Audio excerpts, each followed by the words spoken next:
La tension reste vive sur l'esplanade des mosquées à Jérusalem et la présence policière a été renforcée. Aux premières heures du jour, des heurts ont éclaté entre jeunes Palestiniens et forces de l'ordre israéliennes. Bilan, plus de 150 blessés. Le chef de la diplomatie israélienne dénonce une provocation. Pour le directeur de la mosquée, une ligne rouge a été franchie. Des dizaines de Palestiniens portant des drapeaux du Hamas ont marché vers la mosquée Al-Aqsa en scandant des messages hostiles. Ils ont ensuite jeté des pierres en direction du mur des Lamentations, plus important lieu de prière de la tradition juive. La police israélienne est alors intervenue. Sur cette vidéo, des Palestiniens lancent des pierres et des feux d'artifice et la police répond en tirant des gaz lacrymogènes et des grenades paralysantes.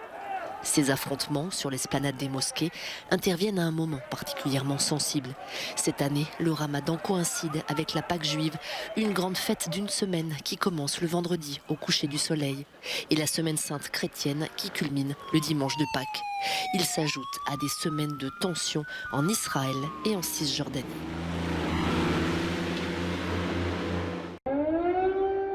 Les sirènes ont à nouveau retenti vendredi à Kiev alors que des bombardements russes ont visé la banlieue de la capitale ukrainienne. La cible, une usine de fabrication de missiles qui a été en partie détruite. La Russie a averti qu'elle allait intensifier ses frappes sur la région de Kiev en réponse aux attaques menées sur son sol par l'armée ukrainienne qui dément. La guerre de communication se poursuit.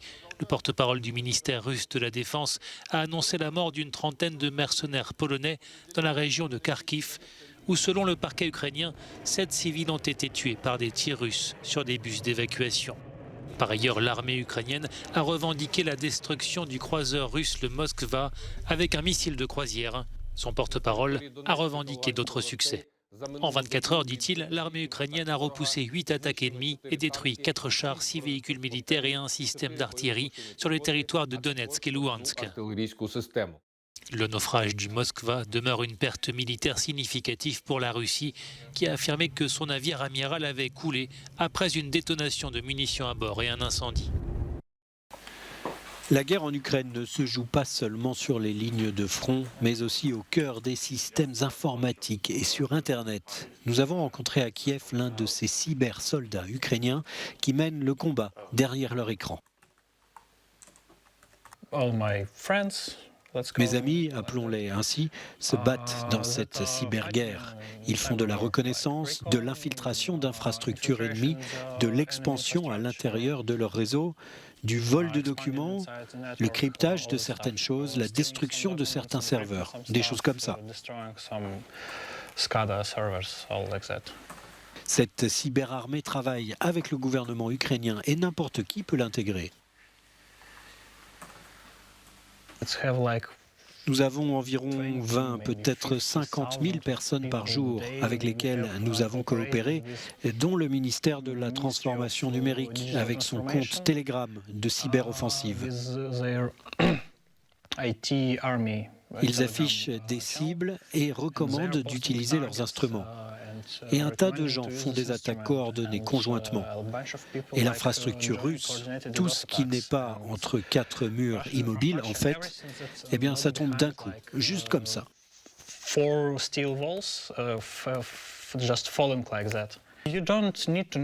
Vous n'avez pas besoin d'une quelconque expérience. Il faut juste télécharger ce fichier et le lancer sur votre ordinateur. Et voilà, vous êtes un guerrier informatique. Vous vous battez pour la justice et pour faire taire la machine de propagande russe. Parce que nous ciblons beaucoup de sites d'information et tout ça. Les cibles privilégiées, bien sûr, sont la radio et la télévision russe. Quelqu'un a réussi à hacker VGTRK. Qu'est-ce que c'est exactement? Si je ne me trompe pas, VGTRK, c'est un grand groupe de médias qui rassemble en Russie tous les organes de presse et de propagande nationale russe. Quelqu'un s'est infiltré dans leur système et leur a volé 900 gigas de mails et d'autres données. Et ensuite, comment utilisez-vous ces informations? Nous les transmettons au public. Nous sommes comme ces hackers qui font de la protection et de la prévention. Nous avons un statut et des responsabilités et nous devons utiliser nos compétences pour battre la machine de guerre russe.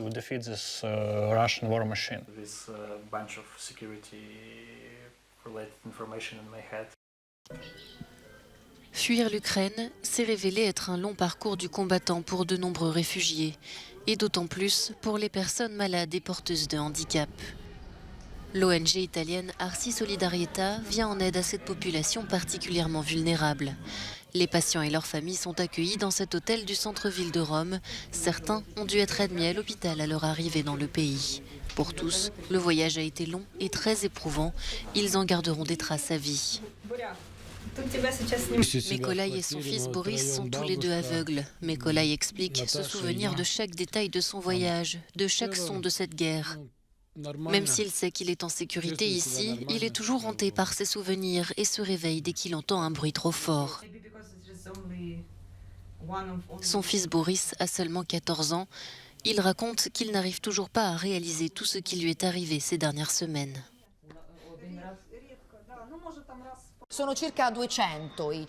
Environ 200 ressortissants ukrainiens séjournent actuellement dans cet hôtel du centre de Rome. La plupart d'entre eux viennent du sud-est de l'Ukraine, la partie la plus touchée par les forces russes. Ils nous ont dit qu'ils se sentaient chanceux, car ils ont réussi à fuir juste à temps avant que les forces russes n'intensifient leurs attaques militaires dans cette partie du pays. Ils nous ont également raconté qu'ils avaient tous des amis, des voisins ou d'autres connaissances qui sont restés bloqués sur place parce qu'ils n'ont pas pu s'échapper. Beaucoup de ces réfugiés ont demandé un soutien psychologique, comme Margarita. Avec son fils handicapé Maxime et la femme de celui-ci, Anna, elle a réussi à quitter le Donbass. Elle raconte que lorsqu'ils ont entendu le bruit des bombardements à proximité, elles ont transporté Maxime et l'ont emmené sous terre. Margarita nous montre des photos de ce qui restait de leur immeuble quand ils sont partis. Cette famille a passé 2 semaines dans un abri, sans électricité, sans nourriture et sans eau. L'équipe d'Arsi Solidarietà travaille sans relâche pour mettre d'autres familles en sécurité. Aider les réfugiés à s'intégrer dans la société italienne est la seconde priorité de l'ONG, mais cela n'est pas toujours facile. Ces réfugiés pensent que l'Italie est un lieu transitoire et ils ne ressentent pas le besoin de s'engager dans la communauté locale. Ils n'ont pas non plus le sentiment d'être inclus ou d'apprendre à connaître le pays. Pour la plupart de ces familles ayant fui la guerre, l'objectif est clair: rentrer chez elles dès que la situation le permettra.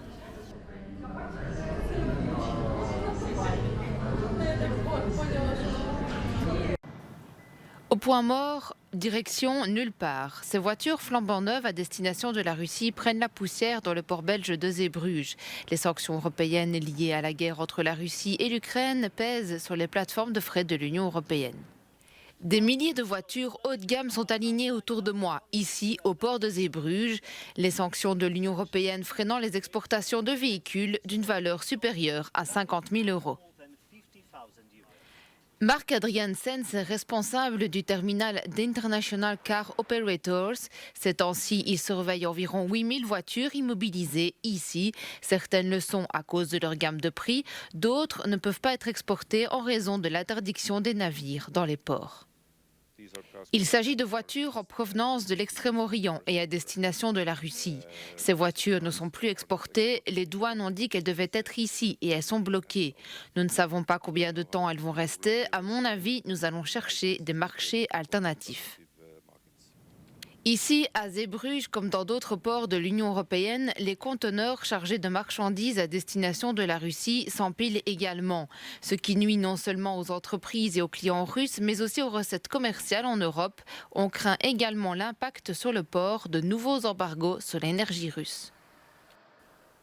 D'autres biens sont également interdits sur les conteneurs. Dans le secteur des conteneurs, c'est pareil. J'ai entendu dire que 1100 conteneurs sont bloqués pour les mêmes raisons. Mais tant que le pétrole et le gaz ne sont pas influencés, je pense que Zeebruges se porte bien. Mais le pétrole et le gaz, et surtout le gaz naturel liquéfié, sont là des principaux trafics en provenance de Russie vers Zeebruges.